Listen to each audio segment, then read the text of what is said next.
Hello fifth class, welcome to the online classes presented by AMM public school. आज आपका English का turn है, तो निकालिए अपनी इंग्लिश की बुक स्पॉटलाइट और आज हम पढ़ेंगे इसका चैप्टर नंबर 7 और 8। 56 पेज पर बच्चों आपका चैप्टर नंबर 7 है द माइजर इन द बुश, यानी माइजर मतलब कंजूस झाड़ियों में। तो देखते हैं इस चैप्टर में क्या है बच्चों। चैप्टर स्टार्ट होता है कि एक किसान होता है और उसके साथ उसका एक सर्वेंट होता है। वो सर्वेंट उसके साथ पिछले 3 सालों से बिना कुछ पगार लिए काम कर रहा था उसके पास।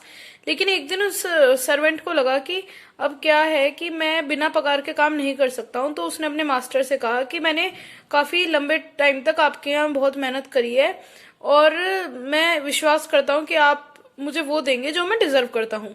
तो फार्मर जो था वो बहुत बुरा था और बहुत कंजूस था। तो उसने अपने जो सीधे मन के सर्वेंट था उसे बहुत बेवकूफ बनाया और उसे 3 पेनी दी, केवल कि हर साल की 1 पेनी के हिसाब से तुम्हारी 3 पेनी बनती है। अब जो सर्वेंट हुआ थोड़ा दुखी हुआ, लेकिन उसने कहा कि चलो छोड़ो, और वो उन्हें अपने पर्स में लेकर मतलब अपनी पॉकेट में डालकर और चल पड़ा कि उन्हें मैं अब संभाल कर रखूंगा।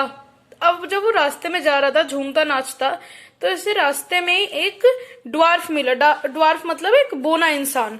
अब जब वो ड्वार्फ उसे मिला तो ड्वार्फ ने उससे कहा कि भाई मुझे पैसे चाहिए और प्लीज मुझे दे दो। तो उसने सर्वेंट ने कहा कि हाँ, मैंने अपनी 3 साल की कमाई अपनी पॉकेट में संभाल कर रखी है और वो मैं तुम्हें दे दूंगा।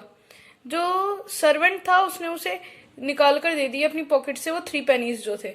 तो जो ड्वार्फ है उसने कहा कि तुम काफी साफ और अच्छे मन के हो, ईमानदार हो, मांगो तुम्हारी 3 इच्छाएं कौन सी तुम चाहते हो जो पूरी हो, और मैं तुम्हारी वो 3 इच्छा पूरी करूंगा।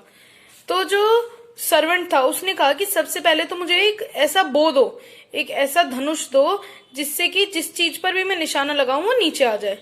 दूसरे, मुझे एक ऐसा फिडल दो, फिडल मतलब जिससे वायलिन बजाते हैं, ऐसा फिडल दो जिसको बजाते ही सब मेरी वो धुन सुनकर उस पर डांस करने लगे। और तीसरा, मुझे मतलब ये वरदान दो कि मैं जिस किसी से जो भी मांगू वो मेरी वो इच्छा पूरी कर दे।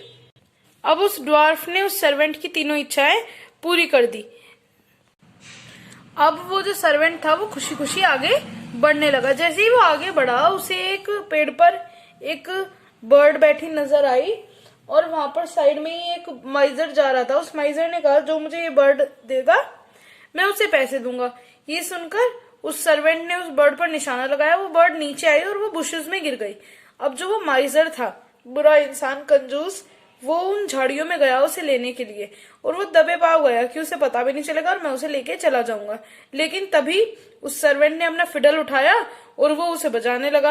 अब उस फिडल का ये चमत्कार था कि जो भी उस फिडल को सुनता वो डांस करने लगता। तो वो जो माइजर था वो भी डांस करने लगा और वो बहुत परेशान हो गया। उसके जो वहां झाड़ियों में कांटे थे उन्होंने उसे कपड़े फाड़ दिए, उसके खून आने लगा, ये वो काफी परेशान हो गया। तो उसने कहा कि ठीक है, और उसने उसे पैसे दे दिए सारे अपने, और जो सर्वेंट था उसने उसे जाने दिया। तो जो माइजर था उसने कहा कि मुझे इससे बदला लेना है। उसने उससे बदला लेने के लिए कोर्ट में गया वो माइजर, और उसने कंप्लेन कर दी कि मुझे एक ऐसे इंसान ने जिसने अपने कंधे पर एक बो टांगा हुआ है और उसके पास एक फिडल है, उसने मुझे लूट लिया है और उसने मुझे बहुत परेशान किया है। तो जज ने उसे बुलाया और उसे फांसी देना चाहा सर्वेंट को। लेकिन जो सर्वेंट है उसने कहा जज से कि मेरी एक आखिरी इच्छा है। तो जज ने कहा हाँ बताओ। तो उसने कहा कि मुझे एक बार आप मेरा जो फिडल है उसे बजाने की परमिशन दे दीजिए। तो क्योंकि उसे ड्वार्फ से मतलब वरदान भी मिला था कि उसकी कोई भी विश जो होगी उसे कोई मना नहीं करेगा, तो जो कोर्ट में जो जज था वो भी उसे मना नहीं कर पाया और फाइनली उसने अपना फिडल बजाया। जैसे ही उसने अपना फिडल बजाया तो सभी परेशान हो गए और फाइनली जो माइजर था उसने अपना गुनाह कबूल कर लिया कि मैंने ये सब जो भी कमाया है ये सब मैंने मतलब बुरे कामों से, झूठ बोलकर इन्हीं चीजों से कमाया है, और इसने जो कमाया है ये सारी अच्छी चीजों से कमाया है। तो फाइनली बच्चों जो सर्वेंट था उसे अपनी अच्छाई का फल मिला और यही हमारा चैप्टर एंड होता है। अब हम पढ़ेंगे बच्चों चैप्टर 8। 67 पेज पर बच्चों हमारा चैप्टर नंबर 8 है डोंट गिव अप, यानी कभी भी हमें हार माननी नहीं चाहिए। If you have tried and have not won, never stop for crying. All that's good and great is done just by patient trying. अगर तुमने ट्राई कर लिया है और जीते नहीं हो तो कभी भी रोने के लिए रुको मत, क्योंकि जो भी अच्छा हुआ है आज तक वो हमेशा मतलब धीरज रखने से ही हुआ है। दो young birds in flying fall still their wings grow stronger and the next time they can keep up a little longer।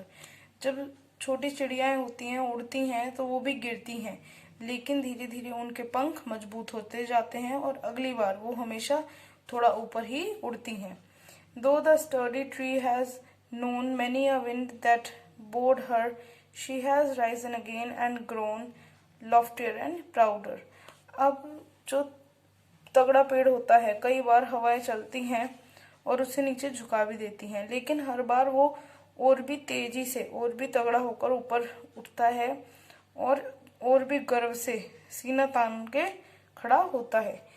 If by easy work you beat who the more will prize you, gaining victory from defeat that's the test that tries you.